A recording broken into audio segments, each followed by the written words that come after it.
ब्रह्मा जी, शिव जी, बड़े बड़े सिद्ध, बड़े बड़े सुरेश गणेश, सब जिनका नाम जप करते रहते हैं वो है राधा नाम। स्वयं हरि जपते हैं।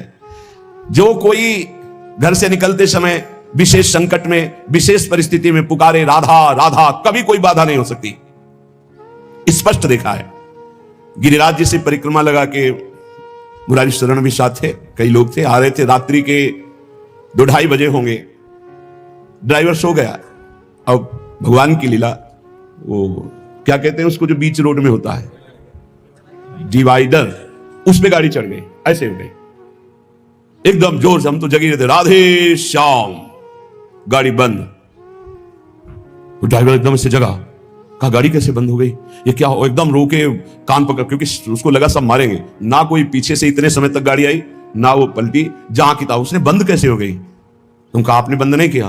बोले नहीं, ये बंद कैसे हो गई? श्री जी, अगर शायद चलती रहती तो पलट ही जाती, और इतने में अगर पीछे कोई ट्रक आ जाता, तो हाईवे है वो, कोई छोटी रफ्तार से थोड़ी चलते, सब पिचक जाते।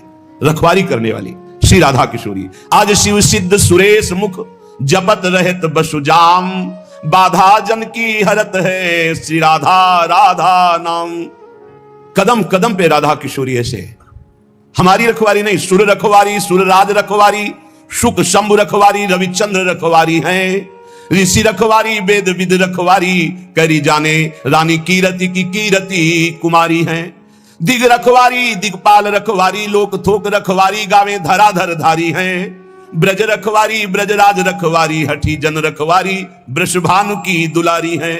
तो आज शिव सिद्ध सुरेश मुख, जपत रहत बसुजाम, बाधा जन की हरत है श्री राधा राधा नाम। कितना अमृत में है, राधा राधा राधा राधा, सब बाधाएं नष्ट हो जाएंगी।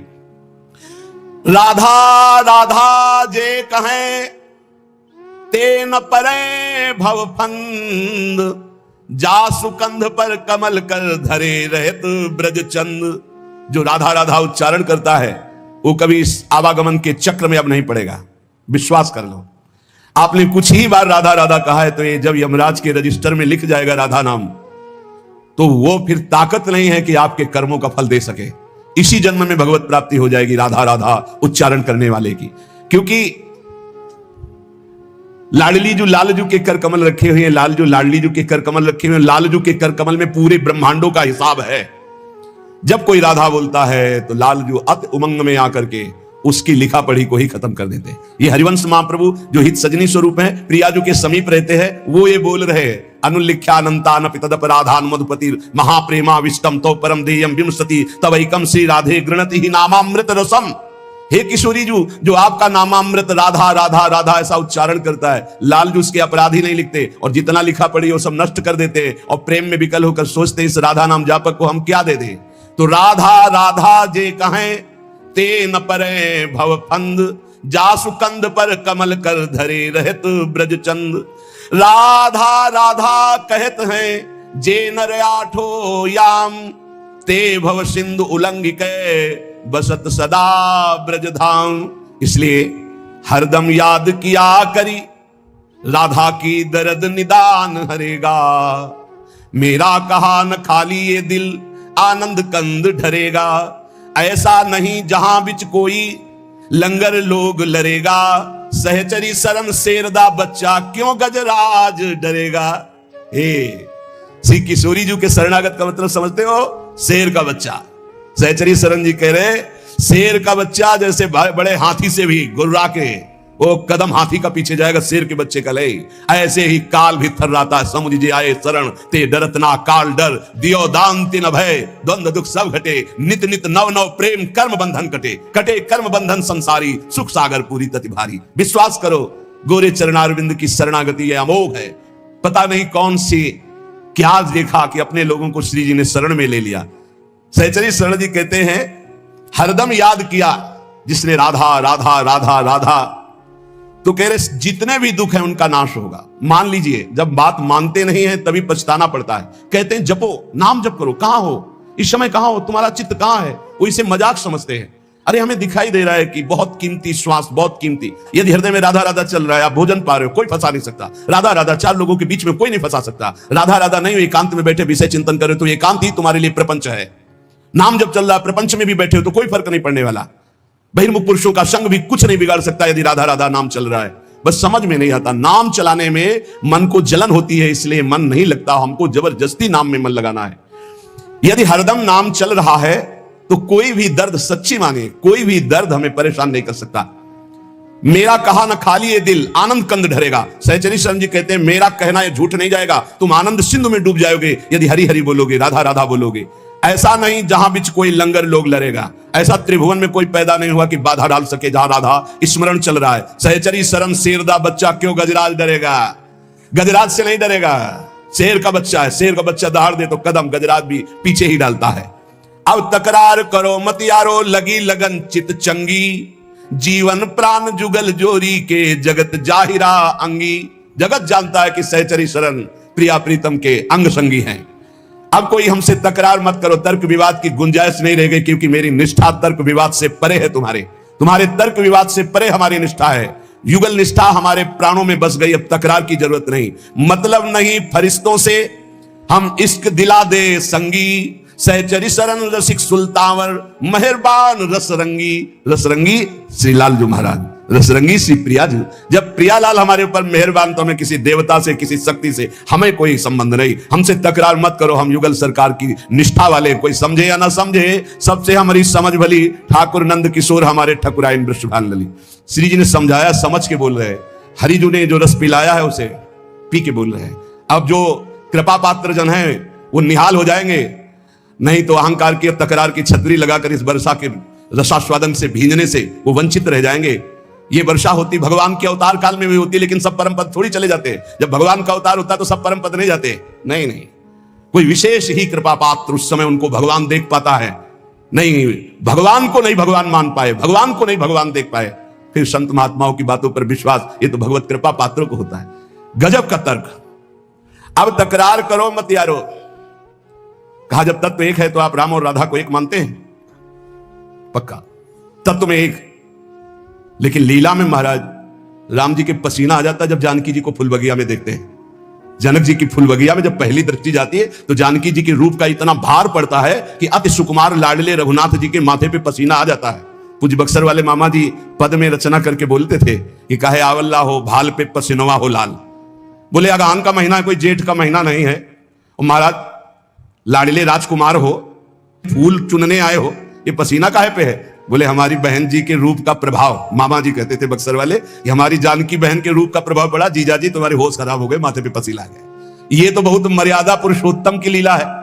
और इधर कहीं मधुपुरी के इधर आ जाओ ब्रज में, अरे महाराज वेणुकरान्य पतिता स्खलितम शिखंडम भ्रष्टम च पीतवसनम ब्रजराज सुनो। बोले ऐसा कैसे हो गया? बोले यस्या कटाक्ष सर्पात विमूर्छितस्य ताम राधिकाम परिचरामि कदारसेन। हम का तत्व में तो एक ही हैं, पर जब लीला में उतरेंगे महाराज तो हमारे यहाँ महावर रचना लालजू महाराज करते हैं। हमारे यहाँ चापत चरण मोहन लाल कुंवर राधे पलंग पौंड। राधा तत्व को जानना बहुत बहुत, जब हरिजू कृपा करे तब राधा नाम में प्रीति हो, जब राधाजू कृपा करे तब तत्व का परिचय सोई जाने जे देव जनाई। जिसे किशोरी जो परिचय देना चाहती है उसे अपनी सहचरी का सानिध्य प्रदान कर देती है। तो श्री सहचरी शरण जी महाराज कह रहे अब तकरार करो मत यारो, लगी लगन चित चंगी। चंगी लगन लगी है, तुम्हारे तकरार से कोई फर्क नहीं पड़ने वाला। जीवन प्राण जुगल जोरी के जगत जाहिरा अंगी। जगत जानता है कि सहचरी शरण प्रियालाल की आसक्ति से युक्त है। मतलब नहीं फरिश्तों से हम इश्क दिला दे संगी। हमने अपना दिल दे दिया, प्यार कर बैठे। किससे? बोले श्यामा श्याम से। सहचरी शरण रसिक सुल्तावन मेहरबान रसरंगी। रसिकों के सिरताज रसरंगी श्री प्रियालाल मेहरबान हैं, तो अब किसी के तकरार की जरूरत नहीं। कुंज बिहारी लाल मजे जन कीजिए। लोग कहते हैं चलो मौज लेते हैं, मस्ती लेते हैं। हे नरक में मौज लेते हैं, नरक में मौज, दुखालय में मस्ती। अरे मस्ती ले ली, मौज ले ली तो आओ कुंज बिहारी लाल की शरण में, जहां काल की भी दाल नहीं गलती। अखंड मस्ती, अनंत काल तक के लिए उन्माद अवस्था भरा प्रेम, निरंतर उनका सानिध्य। भवभय भंजन भीर सुदारू दीजिए। दारू जानते हो किसे? मादक वस्तु को कहते हैं, आसों को कहते हैं। हे भवभंजन भीर हटाने वाले प्रभु, अपने नाम का खुमार दीजिए, अपने रूप का आसो पिला दीजिए, अपने लीला गुणगान का नशा दे दीजिए। आशा बसन व्यसन याते नहीं, रघुपति चरित्र होए तासु नहीं। आपके चरित्र सुनने का नशा, आपके नाम जपने का नशा, आपके लिए प्राण बलिदान करने का शौक उत्पन्न कर दीजिए। चरण कमल की सौह और नहीं ठौर है, सहचरी शरण गरीब करो किन गौर है। मुझ गरीब की तरफ देखो हे कुंज बिहारी लाल, मेरे लिए आपकी शरणागति के सिवा और कोई ठौर नहीं है। सरल स्वभाव, शील संतोषी, जीव दया चित चारी, काम क्रोध लोभाद विदा कर समुझ बूझ अवतारी। कह रहे कि सरल स्वभाव बनाओ अपना, छल कपट हटाओ, बहुत ही विनम्र, हृदय में संतोष धारण करने वाला, समस्त जीवों पर दया करने वाला और चित्त को निरंतर युगल सरकार से जोड़ने वाला। काम क्रोध लोभ पर विजय प्राप्त कर लेता है। ये काम क्रोध लोभ क्यों आक्रमण करते हैं? अहंकार के कारण। अहंकार अभी दैन्यता में बदल जाए तो आएंगे ही नहीं। ये दंड विभाग है। जब हम अहंकार करते तभी काम क्रोध। नारद जी ने अहंकार किया, काम ने परास्त कर दिया। जहां कहीं कोई भी अहंकार करेगा तो यही आते हैं दंड विभाग, काम क्रोध लोभ मद मत्सर, ये आकर मिटिया मेट कर देते हैं। देहाभिमानी का नाश यही कर रहे हैं। सबसे दैन्य रहो, स्वभाव कपट रहित रखो, चित्त में सदैव अपने इष्ट का चिंतन रहे, तो काम क्रोध लोभादि विदा हो जाते। विदा माने शांत हो जाते, चले जाते हैं। ज्ञान भक्ति वैराग्य विमलता दसधा पर अनुसारी, सहचर शरण राख उर सदगुण जिम सुबास फुलवारी। ज्ञान भक्ति वैराग्य विमल, विमल वैराग्य, दम्भ पाखंड रहित, नाटक नहीं वैराग्य का। राग रहित होना ही वैराग्य, ऊपर से कपड़ा उतार देना वैराग्य नहीं। कपड़ा उतार कर वैराग्य का नाटक किया जा सकता है, नाना प्रकार के वैराग्य के नाटक किए जा सकते हैं, लेकिन वैराग्य का मतलब है शरीर और शरीर के संबंधी भोग, नाना प्रकार के विषय व्यसन, शरीर संबंधी रिश्ते नाते, इनसे राग रहित हो जाना। कपड़ा चाहे पैंट शर्ट पहने हो, कोई फर्क नहीं पड़ता। आप सच्चे वैरागी माने जाओगे यदि देह राग रहित हो, भोग राग रहित हो, देह संबंधियों के राग से रहित हो, तो आप वैरागी हो।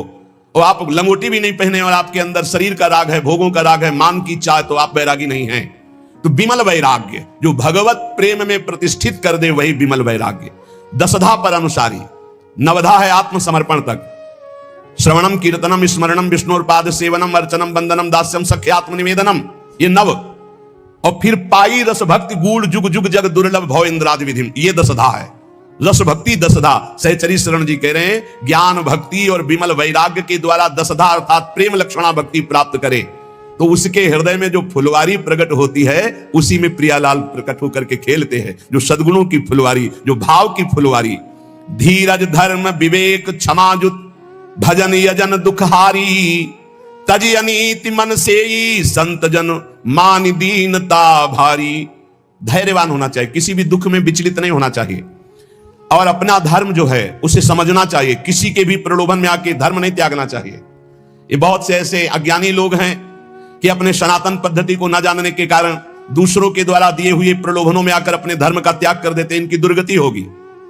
जो अपने पति को त्याग कर परपति की रति प्राप्त करने की कोशिश करे तो पति वंचक परपति रति करई रौ रौ नरक कल्प सत्परई। ऐसे ही अपने धर्म का त्याग करके जो दूसरे के धर्म को ग्रहण करने की कोशिश करता है, उसका पतन हो जाता है। भले अपना धर्म अपने लिए दूसरों के सामने हमें लगे कि छोटा है, तो अपना छोटा धर्म ही अपने लिए महान हो जाएगा।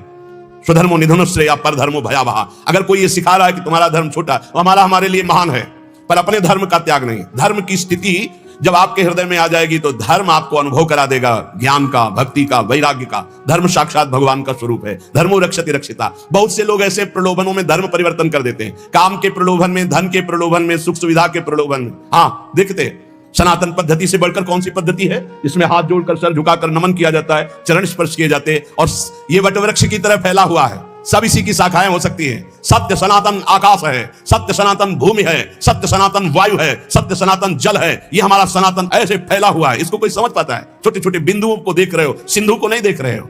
अपने धर्म पर स्थित रहना चाहिए। धर्म पर अपने गले कटवा करके परम पद को प्राप्त हुए हैं। जब देखा विधर्मी आ रहा है हमारे धर्म से हमको भ्रष्ट करने के लिए, तो अपने हाथ से अपना गला काट लिया, तू छू भी नहीं पाएगा। यह है हमारे धर्म का स्वरूप। शरीर को नष्ट कर दिया गया पर धर्म नहीं छोड़ा। हाँ, जरा सा लोभ के लिए धर्म का त्याग कर रहे हो। काम के लोभ के लिए, काम के लोभ के लिए धर्म परिवर्तन, धन के लोभ के लिए धर्म परिवर्तन कर रहे हैं। थोड़ी सी भोग सामग्री दे दी, धर्म परिवर्तन कर रहे हैं। धिक्कार है तुम्हारे जीवन को, तुम्हारी बुद्धि को, जो धर्म के लिए प्राण त्यागना नहीं आया। सनातन धर्म को समझ, साफ धर्म इसी की छाया में है। आप क्या समझते हो? सनातन कोई और, सनातन ब्रह्म है, सनातन हरि है, सनातन परमात्मा है, सनातन आकाश की तरफ फैला हुआ है। सनातन के नीचे ही सब है। बीच में जैसे एक बहुत बड़ा घर है और उसके 10 लड़के हैं और 10 लड़के अपने अपने कमरे दे दिए गए। अब वो अपने अपने कमरों में अपना अपना, लेकिन घर का मालिक तो एक ही है। बेटे थे तुम उसी के हो, आंगन में आके खड़े हो तो सब एक ही के हैं। आकाश की तरह सनातन है। सनातन को समझो, सनातन कोई एक छोटा सा क्षेत्र नहीं है, सनातन विस्तृत परमात्मा स्वरूप है। तो जो धैर्यवान है, जो धर्म में अपने मर मिटना जानता है, वही क्षमावान भगवान को प्राप्त होता है। धर्म की कसौटी होती, धर्म की परीक्षा होती है। ये आज ऐसा कैसे कैसे विचार फैल रहे हैं, थोड़े से प्रलोभन में अपने सत्य सनातन का त्याग करके तुम किस सुख को प्राप्त कर लो। 4 दिन का शरीर है, मिट्टी में मिल जाओगे, कुछ नहीं हाथ लगना। अपने भगवान श्री हरि से बढ़कर, प्रभु श्री राम से बढ़कर, श्री कृष्ण से बढ़कर, इन भगवान नामों से बढ़कर के कौन शांति प्रदान करने वाला है? अगर कोई है तो उन्हीं के दास हैं। वो ईश्वर सबको शांति दे, वो ईश्वर इनको क्षमा करे। कौन? वो कौन? वो सनातन, वो सत्य, वो परमात्मा, वो ईश्वर। उसके दास हो सकते हैं लाखों, लेकिन वो एक है, अनेक रूपों में वो सबको संभाल रहा है। आप अपने धर्म को समझने की कोशिश करें, धैर्य पूर्वक अपने धर्म में प्राण त्यागने की इच्छा रखें। ये सनातन सत्य धर्म परमात्मा स्वरूप है। अगर हमें अपने धर्म में प्राण भी त्यागना पड़े तो संत प्रशंसा ही सदैव संत उसकी प्रशंसा करते हैं जो धर्म के लिए अपने प्राणों का त्याग कर देते। ये आज विषयी स्वभाव बन चुका है। चंद रुपए, चंद भोग सामग्री, धर्म परिवर्तन। बढ़िया पुरुष मिल गया, बढ़िया स्त्री मिल गई, धर्म परिवर्तन।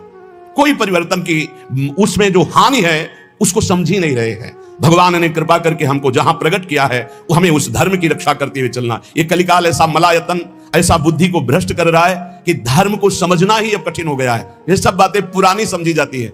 इसलिए बहुत सावधान, अपने धर्म में प्राण त्यागने पर भगवान की प्राप्ति होती है। यदि हम अपने धर्म में निष्ठावान है, देखो कैसे कैसे महापुरुष है। विधर्मी कह रहा है इस धर्म को स्वीकार कर, थूक दिया मुंह पे, है तू क्या समझता है? राम राम राम, सीधे चौराहे पे खड़े करके आरा चलाया जा रहा है, राम राम राम, भगवान को प्राप्त हो। ये मरना तो है, एक बार धर्म के लिए मर के देखते हैं, एक बार अपने इष्ट के लिए मर के देखते हैं। मरना तो है, सब मर रहे हैं, कीड़े मकुड़े की तरह मर रहे, कौन जान रहा है? आज उनकी गाथा गाई जाती है जो धर्म के लिए प्राण त्यागते हैं। धीरज धर्म, जो धैर्यवान है, धर्म को धारण करता है, उसके अंदर उत्तम विवेक जागृत होता है। वही विवेक की इस माया समुद्र से पार होता है, उसी को भगवत प्रेमी महात्माओं का सानिध्य मिलता है और वही दैन्यता धारण करके भगवान के प्रेम रस को प्राप्त करता है। इसलिए सदैव अपने इष्ट के चिंतन में एक भी क्षण अपने इष्ट का विस्मरण न हो तो बुद्धि शुद्ध रहेगी, फिर धर्म को धारण कर लोगे। कैसे कैसे महापुरुष हुए हैं, धर्म के लिए कितना कष्ट सहा है। यहां जरा भी कष्ट नहीं है, पर अपने प्रलोभन प्रवृत्ति ऐसी बढ़ गई कि दूसरा कोई जरा सा भी हमारे अंदर सुख की वृत्ति उपजा दे तो हम छोड़ दें, अपने धर्म को छोड़ दें, अपने भगवान को छोड़ दें, अपने इष्ट मार्ग को छोड़ दें। बहुत सावधान, बहुत छोटा जीवन है। इस जीवन में केवल भगवत प्राप्ति करनी, भगवत प्राप्ति के लिए धर्म धारण करना अत्यंत आवश्यक है। भगवान ने स्वयं कहा है जब जब धर्म की हानि होती है तब तक मुझे विकलता होती है और मुझे अवतार लेना पड़ता है। अर्थात भगवान चाहते हैं कि आप धर्म का पालन करें, आप भगवान के अंश हैं, आप भगवान के द्वारा स्थापित धर्म का पालन करें। बहुत मंगलमय धर्म है।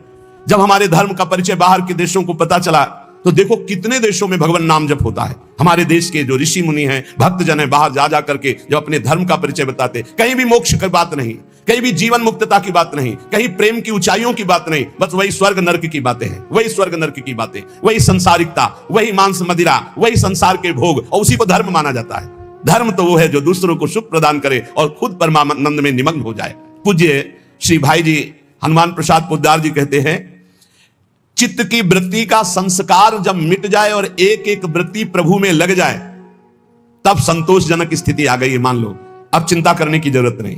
चित्त की एक एक वृत्ति जो भोगों के संस्कार से युक्त है वो मिट जाए और हमारे हृदय में इष्ट का चिंतन सतत चलने लगे तो बोले अब संतोषजनक स्थिति आ गई। इस स्थिति में यह सब नष्ट हो जाता है। लज्जा, घृणा, कुल, शील, मान, देह भाव, घर का अभिमान, भोगों की लालसा और यहां तक कि मोक्ष की चाह, ये सब हट जाती है। फिर सुनो, चित्त की वृत्ति का एक एक जो प्रवाह भोगों की तरफ है उसका संस्कार मिट गया भजन के बल से और हमारा स्वाभाविक भजन हृदय में चल रहा है। अब यह संतोषजनक स्थिति है। अब भ्रष्ट नहीं होगे। जब निरंतर बिना प्रयास के भजन चलने लगे, उठते बैठते चलते फिरते खाते पीते सोते, जैसे हम अभी भजन करने का प्रयास करते तो हमारी वृत्तियां भोगों में जाती है। भजन के बल से जब वो प्रवाह मिट जाए और स्वाभाविक वृत्तियां भजन में जाने लगे तो बोले ये संतोषजनक स्थिति है। अब आप पतित नहीं होंगे, अब आप भ्रष्ट नहीं होंगे, अब आपके ऊपर माया अपना प्रभाव नहीं दिखा सकती। तो ये चीजें नष्ट हो जाती हैं। ये जितनी बातें हैं ये अगर ये नष्ट नहीं हुई तो अभी आपका निरंतर भजन नहीं चल रहा, अभी संतोषजनक स्थिति नहीं है। क्या? लज्जा, तिलक लगाएंगे, कंठी बांधेंगे, लोग क्या कहेंगे, शर्म करने की बात है। लोग यही तो कहेंगे कि बड़ा भगवान का भगत बनता है, ये कोई बुरी बात थोड़ी, ये तो मेरा सम्मान है। इतने बड़े भगवान के दासत्व से युक्त मुझे भक्त कहा गया, ये कोई निंदा की बात है? बोले नहीं, लोग कहते हैं कि अरे तो बड़े भगवान के भगत बनते हैं, देखो तिलक लगाए, कंठी लगाए, तो ये निंदा की बात है? कितनी बुद्धि खराब है तुम्हारी। अगर आप तिलक लगाए हैं, कंठी बांधे हैं, तो ये कोई निंदा की बात है? अरे तो सौभाग्य का विषय है। अगर प्राणों पे भी आ जाए तो कंठी तिलक बंधा हुआ हमें भगवान की प्राप्ति होगी। कंठी तिलक अगर हमारे गले में बंधा हुआ तो हमें चिंता नहीं करनी। हमें अपने, यही तो बात रह गई है, जरा से चंद रुपए के लिए हम कंठी तोड़ के फेंक देंगे, क्योंकि वो ऑफिस में नहीं जाने देंगे। हे परमात्मा की ऑफिस में जाने के लिए हम तैयारी की, क्यों नहीं जाने? सोने की जंजीर पहनने के लिए रोक है क्या? तो तुलसी की कंठी पहनने के लिए क्यों रोक है? यही समझना है हमको। हम अपनी निष्ठाओं से गिरते चले जा रहे हैं, पतित होते चले जा रहे हैं। अकबर ने कहा था, हरिराम व्यास जी के प्रिय शिष्य मधुकर शाह जी और बहुत से राजा बेटे सब तिलक कंठी धारण किए। कल कोई भी तिलक लगा के आएगा, गरम लोहे के गोले से उसका मस्तक दाग दिया जाएगा, फरमान जारी कर दिया। तो जो कमजोर हृदय के थे उन्होंने कहा, अरे भाई तिलक नहीं लगाएंगे, जय दिन तक ये बादशाह है, दरबार में बिना तिलक के चले जाएंगे, कौन प्राण दे? कोई बहुत जो भावुक थे उन्होंने कहा, भाई हम सूखी रज लगा लेंगे, दिखाई नहीं देगा, तो बात भी बन जाएगी कि गुरु आज्ञा का भी पूर्ति हो जाएगी और बादशाह का भी फरमान जो है उससे बच जाएंगे हम।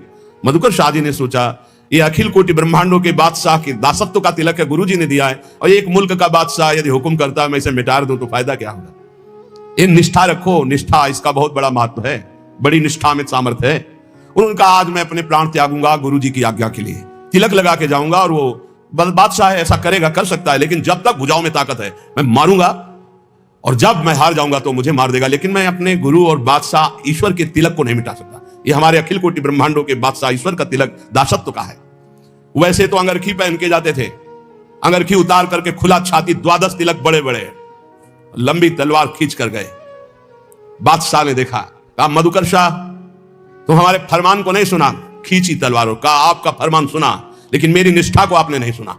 ये गुरु प्रदत्त तिलक कंठी है, देखते हैं किसकी भुजाओं में ताकत है कि जीवित हमारे इसको मिटा दे। तुरंत पलट गया अकबर, तुरंत कहा, वाह वाह वाह वाह मधुकर शाह, वाह, सच्चे तिलक तो तुम ही हो। बोलो मैं प्रसन्न हूं, क्या करूं? बोले ब्रजमंडल में किसी भी तरह का शिकार और हिंसा और किसी के ऊपर कंठी तिलक बांधने का कोई भी विरोध न किया जाए, तत्काल पाए सिंह के समान। भगवान का दासत्व का तिलक, भगवान के दासत्व का भाव, बड़ा कलयुग का प्रभाव चल रहा है। शराब की बोतल मेज में ऑफिस में खोल के पियो, कोई मना नहीं करेगा, लेकिन भगवान की अगर गीता पढ़ने लगो तो तुम्हें डर लगेगा। कंठी बांधे हो, तिलक बांधे हो, लज्जा, संतोषजनक भक्ति तभी आई जब लज्जा ना रह जाए। हमारी नाम कीर्तन करें, हम राधा बोल रहे, भगवान नाम बोल रहे, गंदी गंदी बातें प्रपंच की बोले, कोई लज्जा नहीं, भगवान की बात बोलने में लज्जा लगेगी। कैसे कैसे लोग हैं, चाहे जैसे तुम जो कुछ पहन के जाओ, चाहे जैसे आप सज धज के जाओ, कोई नहीं बोलेगा, लेकिन तिलक लगा लेंगे तो लज्जा लगेगी, कंठी बांधेंगे लज्जा लगेगी, माला जप करने के लिए अगर हम काउंटर लिए तो लज्जा लगेगी। यही भगवान की विचित्र माया है जो हमारी दुर्गति कराती है। इसलिए पहला है लज्जा। भक्ति में न लाज तीन लोकन की, 3 लोगों की लाज नहीं, यहां मृत्यु लोक की तो बात जाने दो, नहीं लाज करनी चाहिए, ठसक से लगाओ रज, जो होगा मंगल होगा। भगवत मार्ग के पथिक है, सब जगह से हटा दिए जाएंगे तो ऐसी जगह खुल जाएगी जहां मंगल हो जाएगा। कानपुर जिले में नरवल है, बहुत गरीब ब्राह्मण थे, अपनी निष्ठा से रहते थे, प्रसिद्ध थे वो निष्ठा से। आज अष्ट धातु का मुरली मनोहर जी का मंदिर बना है अंदर, और बड़ा विशाल बाहर जो अन्य उससे अष्ट धातु का मंदिर, अष्ट धातु के ठाकुर, और ऐसे कीर्तन सब चलता रहता। उन्हीं के घर में खुदाई में न जाने कहां से कितना धन निकला, सब वैभव ही वैभव। जैसे पीली मिट्टी ऐसे सोने की खाने हैं इस पृथ्वी पे, सोने की, चांदी की, रत्नों की, हीरा जवाहरात की, उसके भरोसे रहो। धनी हो जाना कोई बड़ी बात है क्या? जब सब रास्ते बंद हो जाते तो एक रास्ता खुला होता है परम धनी का, पर वो रास्ता पता नहीं होता, इसलिए सब परेशान होते हैं। अगर उस महाधनी का रास्ता मिल जाए तो तुम निहाल हो जाओगे, निहाल हो जाओगे। बड़ी अलौकिक उसकी, बड़ी अलौकिक उसकी रीति है देने की, बड़ी अलौकिक रीति है। उसे गांव में कहते हैं, गांव की भाषा में, कि देता है तो छप्पर फाड़ के देता है, कहते हैं ना, जब ऊपर वाला देता है तो छप्पर फाड़ के देता है, ऐसे कुछ देता है, पक्का समझ लो। लज्जा मत करो कि हमारी ये, अगर ये तिलक कंठी और ये सब, और अगर हम ये लगाएंगे तो फिर क्या होगा। वो बादशाह देख रहा है अनंत ब्रह्मांडों का, अरे इतना तो कितना सुंदर लगता है जब भगवान का तिलक लगा करके कोई नाम जप करते दिखाई दे, लगता है इसकी चरण रज माथे पे रख ले, वो पावन दिखाई देता है। भगवान का तिलक नहीं है, दुनिया की ओर भव बनवाए घूम रहे हो, तो इससे कोई सुंदरता है क्या तुम्हारी? इससे सुंदरता नहीं। दुनिया के चाहे जितने भी श्रृंगार कर लो, जब तक तुम्हारा ब्रह्मचर्य ठीक नहीं, चरित्र ठीक नहीं, भजन ठीक नहीं, तो तुम्हारे चेहरे पे आकर्षण नहीं होगा, पक्का। बहुत बुरा लगता है चेहरा, जो पिसई चेहरा होता है ना, पाप करने वाला, पापाचरण वाला, वो चाहे जितना पाउडर थोप ले, चाहे जितनी भौं बनवा ले, दूर से दर्शन में सुख नहीं मिलता। और जो सात्विक चेहरा होता है, शत्रुगुण भजन परायण है, वो भले कैसे भी हो, उनके दर्शन में सुख होता है।